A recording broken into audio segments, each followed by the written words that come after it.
You're listening to the Uplevel Your Online Business Show, where wealth is empowering, purpose is crucial, and high vibes are non-negotiable.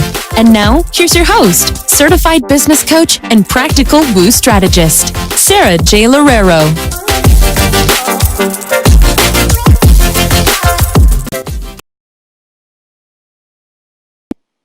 Hey Biz Babe, do you feel like you have a beautiful, big vision for your business yet are struggling to bring in consistent clients? If so, I totally know how you feel and I've got you. I used to struggle with getting and booking consistent clients when I first started my first business 4 years ago. But after implementing this amazing 6-pillar system that I've figured out for myself, I was able to get fully booked literally within a matter of weeks. If you want the same system, I'm actually giving it away for free in my fully booked in 30 days checklist for coaches and creatives. So you can find that on bit.ly/fully booked in 30. That's capital F, capital B, fully booked in 30. Check it out. I promise you that it is going to help you so much. Hello and welcome back to another episode of the Uplevel Your Online Business Show with me, certified business coach Sarah J. Loureiro. Now in this episode, this was actually one of the episode topics that was requested from my Instagram community. It's all about 4 things that I'd do differently, knowing what I know now within my first year and a half of business. So before I get into this, I also just kind of wanted to say that everything happens for a reason. And if I hadn't gone through all of these mistakes, I probably wouldn't be where I am now. And right now I feel really, really amazing about my business. I feel really amazing about the results that my clients are getting and how everything is aligning. But of course, there are specific things that I now teach to my clients about what not to do in specific and just the things that I've learned along the way. So a huge part of this is just understanding what it is that really worked and what it is that I was just kind of too stubborn to let go of, especially in the beginning. So if you feel like you really want to grow quite rapidly and you feel like, there's so much opportunity for mistakes or there's so much opportunity to just kind of like do things in a better way, I think you're going to really, really appreciate this episode. All right, so my first year in business, 4 things that I would do differently. So if you're new on here, you probably don't know that I hit 6 figures in under 1 year, under the first year of my business. And I've been kind of just really pushing my own glass ceiling with making multiple 5-figure months and just a whole bunch of really amazing things that have come along with my business as a result of me just not being afraid anymore and just really, really pushing my limits and seeing what I'm capable of doing, both seeing what I'm capable of doing and allowing my clients to also kind of push those results forward. And every time that they push results forward, it's almost like free advertising for me as well, because like literally there's always such a big echo with your business, especially when you decide to go all in.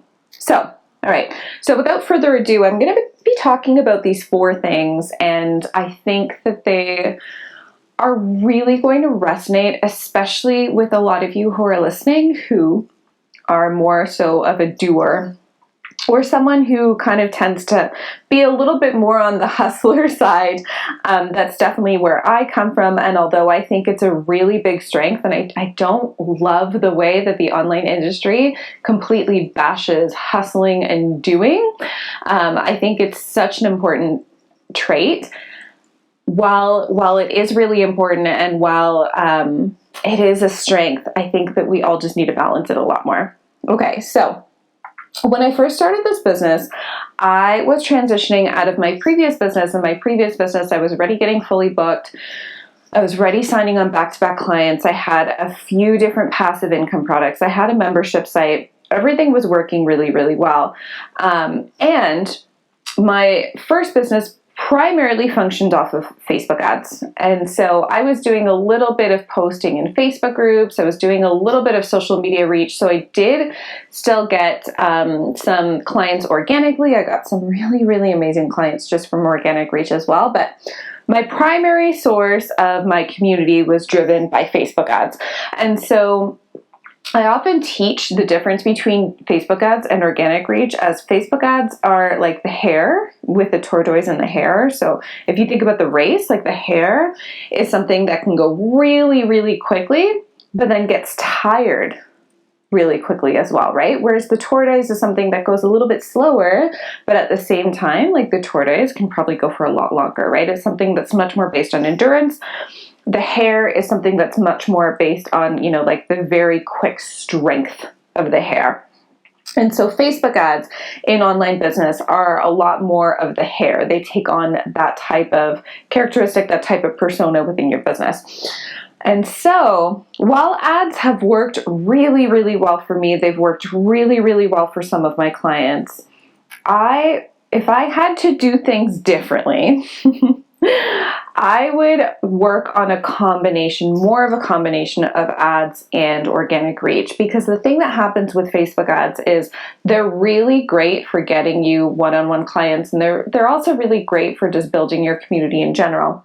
But if you're not balancing that out, especially when you're scaling your ads, if you're not balancing out the scaling with more engagement within your business, they are going to start getting colder and colder and colder for you in terms of generating new leads and really building a more robust community. So I would definitely have spent more time on my organic reach, especially more time really learning my organic reach. So really learning a lot more about my different social media channels rather than applying one strategy that one person taught me. In fact, I'd probably hire a lot of social media management that much sooner, because signing on clients through ads and just really filling up your programs is one thing. But for me and my business, it's just so important to also have the overall impact and just a lot of inspiration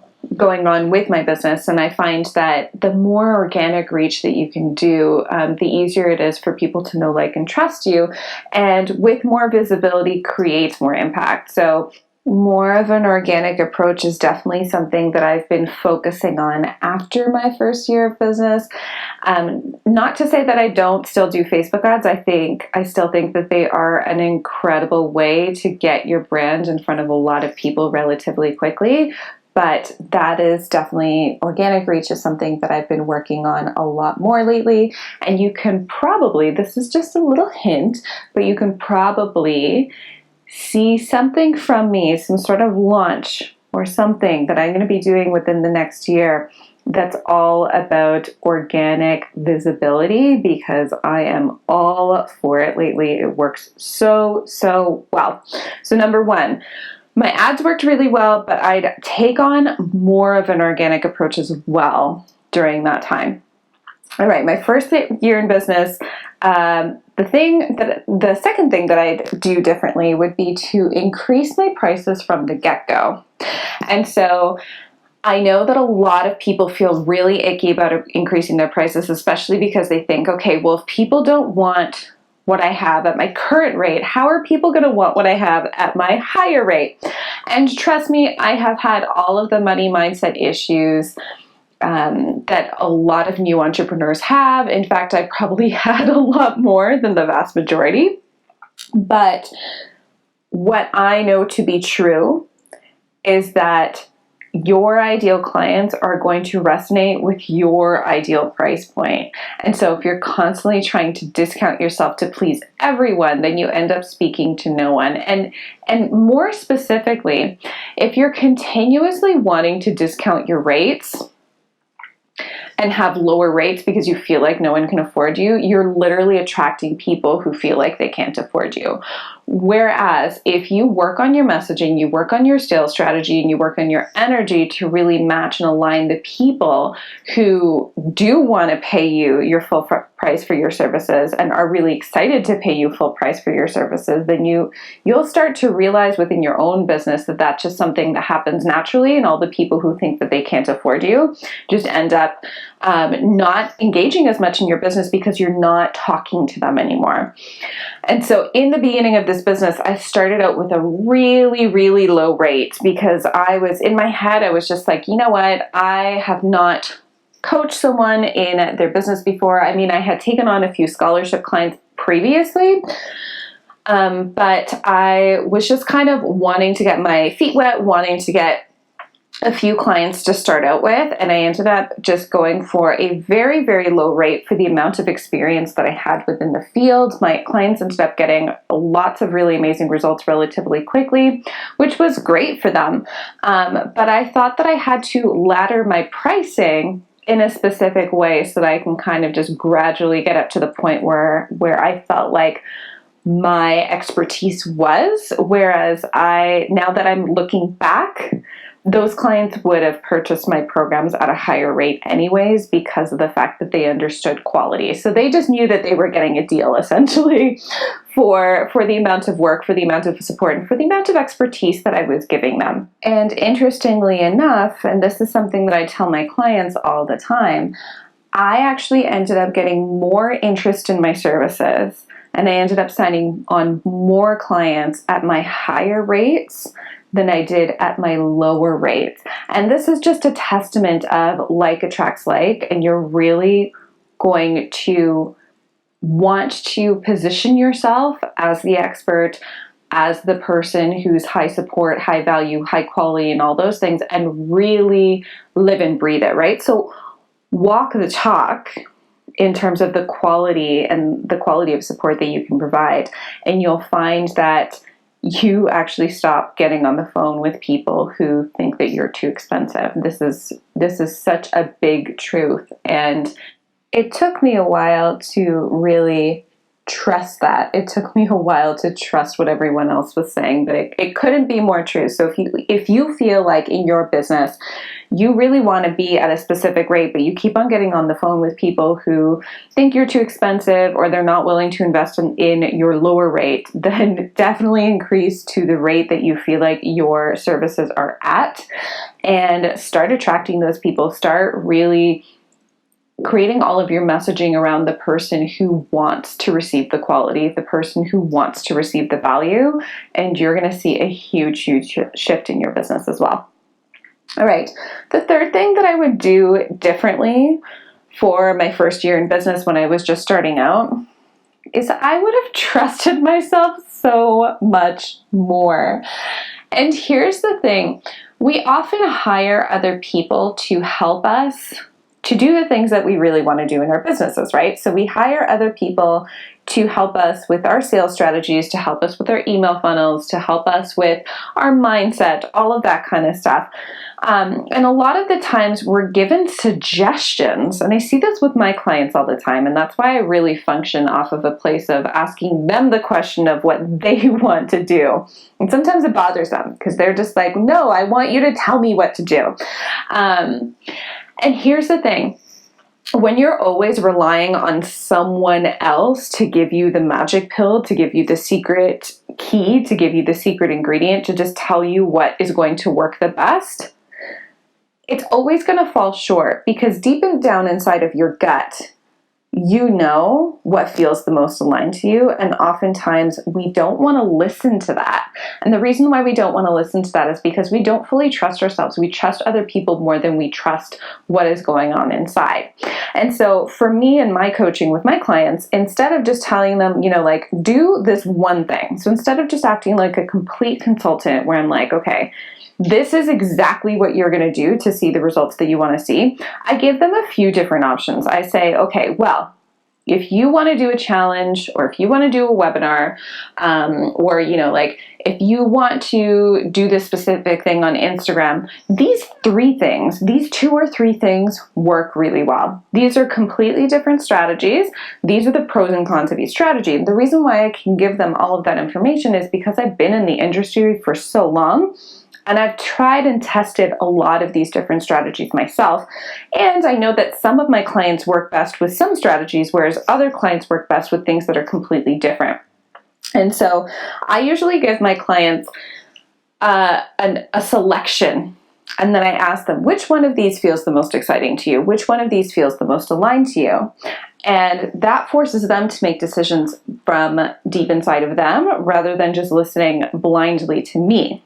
Whereas I've actually worked with people in the industry who haven't necessarily done that, and me seeing them as the person who is just doing better than I am and wanting to learn from them as much as I can, I've tended to follow other people's opinions and other people's strategies blindly, even when it didn't feel good for me. So, and this is ultimately the difference between coaching and consulting and mentorship, is that if you're hiring a consultant will literally only just tell you what to do. You'll meet with them, and everything that you're talking about, they'll tell you what to do with each and every situation, which isn't necessarily a bad thing, but that's not coaching. Coaching is what you do when you ask your client what they want to do.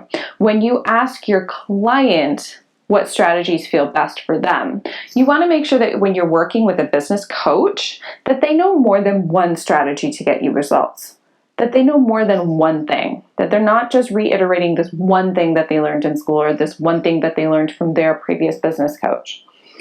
And so that, plus the mindset work that you really, really do want from a business coach who knows how to ask you really powerful questions that will shift you out of a place of thinking that things aren't working or thinking that you're too expensive, and getting you into a place of abundance, are really, really, really key.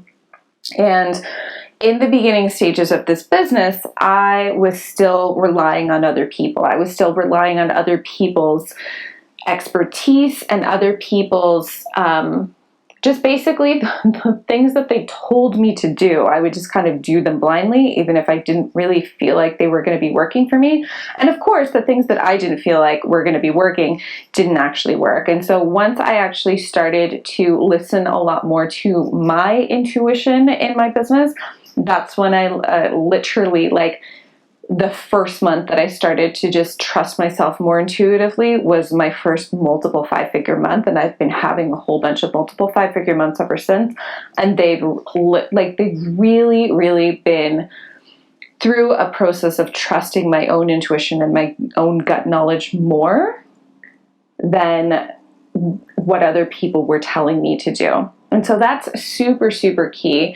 You're always going to want to make sure that you know how to do things in your business. You always want to make sure that you have some sort of support system where people are teaching you how things work, what are the best strategies to implement for your business so you can see results that much quicker. But once you have that, and once you start to understand that and implement that, then what you also want to do is really hone in on that intuition. And so I really wish, especially with one of my launches, that I had listened to my gut a little bit more, because I feel like the entire process would have just felt a lot easier for me and a lot funner for me, right? Because when you go into business, you don't want to make everything feel super, super hard. If you can make some things feel a lot easier and more in flow, then why wouldn't you? Am I right? All right, so the fourth thing that I do differently in my first year of business is that I'd actually reach out to create a network of women who are at my level or higher much sooner. And this specific point is huge, you guys. I see this so much in my mastermind women as well. And so some of the women who were in my mastermind for the first round that I did starting March of 2019, Some of them had already been working with me one-on-one, and we just kind of renewed different contracts so that we can continue them into the mastermind. And I've seen a huge shift even with the way that they were thinking about business and the results that they were seeing when they were working one-on-one versus when they were working one-on-one and had a community and had a mastermind community. And not just a community, but a community of other women who are also investing in themselves and their businesses.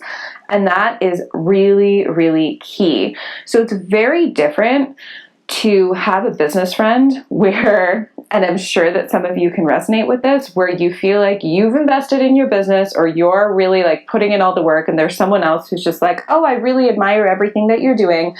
And they're just kind of asking you about all of your knowledge. And so you almost feel like it's a brain drain because you're literally just telling them every single little thing that you know. And then by the end of your conversation, you're like, wow, I should really charge this person for business coaching because I feel like this entire conversation has just been take from the other person. And I haven't really been able to receive anything else. And this is a very common problem for women who invest in their businesses and for women who are doing and women who are creating a little bit more of a hustle versus people who just kind of consider their businesses to be a little bit more of a hobby. And here's the thing, when you invest, not just high level in terms of one-on-one coaching, but also when you invest in masterminds and different mentorship experiences where there's a group aspect where you can meet other women who are also investing in their businesses, it is huge. It is a very, very big deal because you get over the brain dump and then you start to exchange really valuable information with other women who also have something to give you in return. And this is by far one of the biggest gifts that I've realized this year in my business, but I would have totally done this so much sooner because it's incredible to have that type of support system for yourself where you're not just working with your coach, but you're also working with other women who are at your level or maybe even a little bit higher, a little bit lower than your level, but who can also give you so much and can literally give you just as much as you're giving them. And when you find that, and when I found that, when I started really connecting to and really starting to engage with other women who were at the exact same level that I was at, I could exchange so much more information with them. I could talk to them for hours about specific subjects and they would totally understand those subjects. I didn't need to explain it to them. I didn't need to explain what Facebook ads were. I didn't need to explain, like how I made my 10K month because they were already doing those things too. And so having those women and having a circle of women like that, having a support group was really, really amazing. And here's the thing, when you're first starting out, it often feels very intimidating to do that, to find other like-minded women, to find other women who are investing in their businesses, to find other women who are really putting in the work themselves.